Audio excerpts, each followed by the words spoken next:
quelque chose. Qu'est-ce qui se passe aujourd'hui d'un point de vue amitié? Parce que, en tout cas, partenariat renforcé entre Nvidia et Microsoft. C'est ça. En fait, Nvidia, la semaine dernière, on fait tout un ensemble d'annonces sur... alors, Nvidia, pour ceux qui connaissent pas, ils sont dans le milieu du hardware au niveau des ordinateurs et proposent surtout des GPU. Et depuis ces dernières cartes graphiques. Et du coup, au fil des années, ils se sont rendus compte, tiens, les cartes graphiques, les développeurs s'en servent pas que pour les jeux vidéo, mais ils s'en servent aussi pour l'intelligence artificielle. Oui. Ils ont commencé à fournir plein d'entreprises de leurs cartes graphiques sous la forme de supercalculateurs.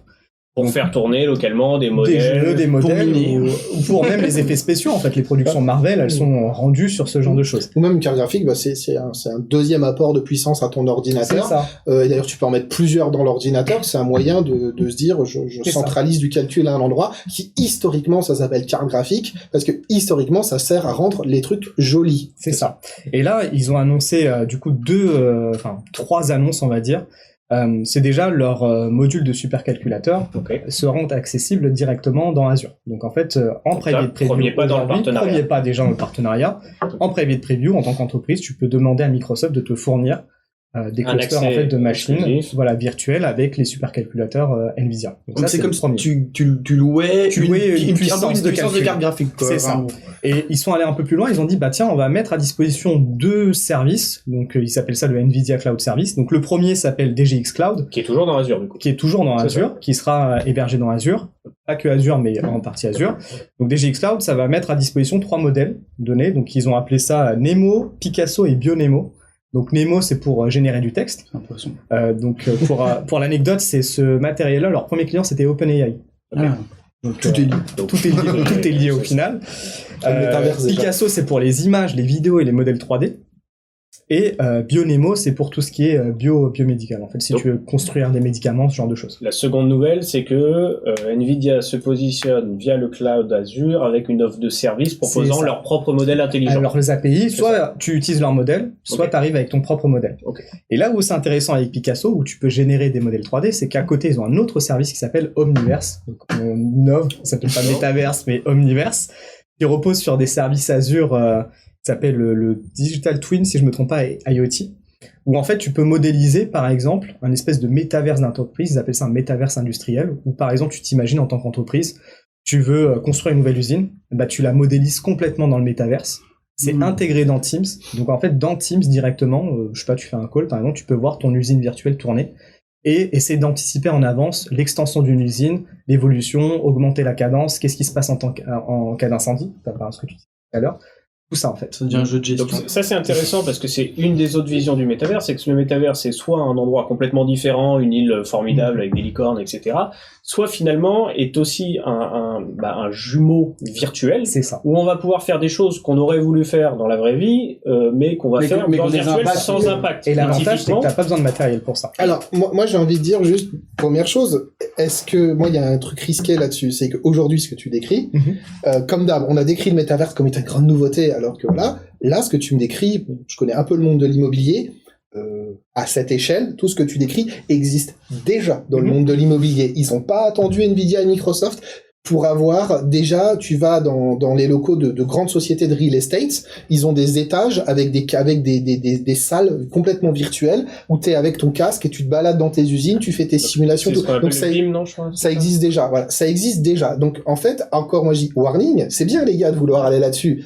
Mais j'espère juste que vous recommencez pas la même boulette d'aller dans un secteur qui existe déjà, qui marche sans rien y connaître.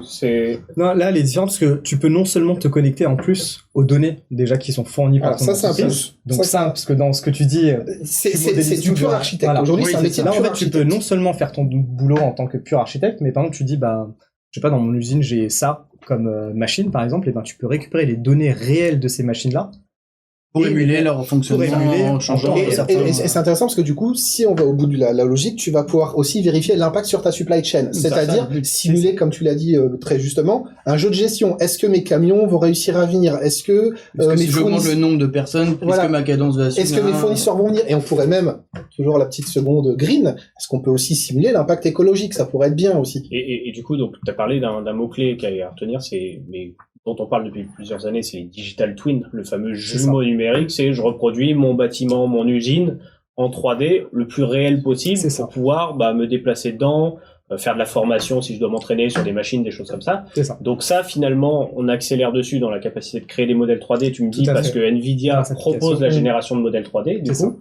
Et du coup, en y mêlant de l'IA, et c'est ce que tu disais, on va pouvoir faire peut-être des prédictions de comportement dans ces environnements. Tout à fait. Et d'ailleurs, un des meilleurs jumeaux numériques qu'on a aujourd'hui, d'un point de vue gaming, c'est Flight Simulator. Oui. Qui en temps réel reproduit la météo, etc. Vous pouvez voir les impacts de la météo sur des conduites de vol ou des choses comme ça.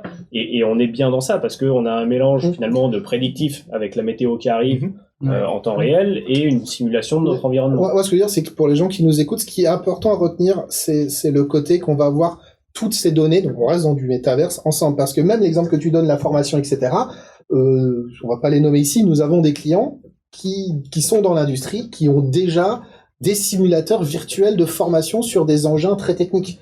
Mais très isolés. Mais alors, là, on commence à être dans le cloud, dans l'accessibilité. Voilà, mais en fait, l'idée, c'est que chacun a son éditeur de logiciel isolé dans son coin. Moi, juste, ce que j'espère, c'est que ils vont pas refaire l'erreur du métaverse à vouloir inventer un truc d'eux-mêmes sans avoir la connaissance. J'espère que pour ça, ils vont s'appuyer sur des champs d'expertise du marché pour dire, OK, les gars, vous êtes déjà sur le marché, venez avec nous, construisons ça ensemble, on vous rajoute le côté méga univers rassemblé, parce que sinon, moi j'ai peur que ça refloppe, parce que en face, les gens souvent ont un besoin très précis, le reste c'est du bonus, et si le besoin précis il est pas couvert, j'ai un peu peur de ce flop. Là, t'as des partenariats qui sont déjà intéressants. Ils ont un partenariat avec Shutterstock, donc ils font tout ce qui est déjà banque d'images et banque de modèles 3D.